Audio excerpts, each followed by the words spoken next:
Good day guys and welcome to the channel. In this video I'll show you how to change email address on Wix.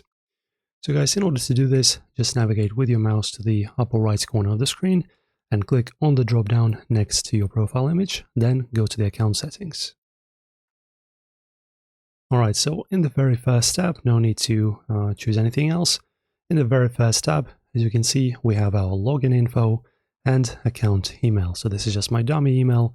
So you just click either on this field or on this pencil like this, and you will have this new window pop up where, in order to create a new password, you will have to enter your Wix account password, the current password that you have. After that, you basically confirm that it's you. You know, a website needs to understand that it's you and not someone else.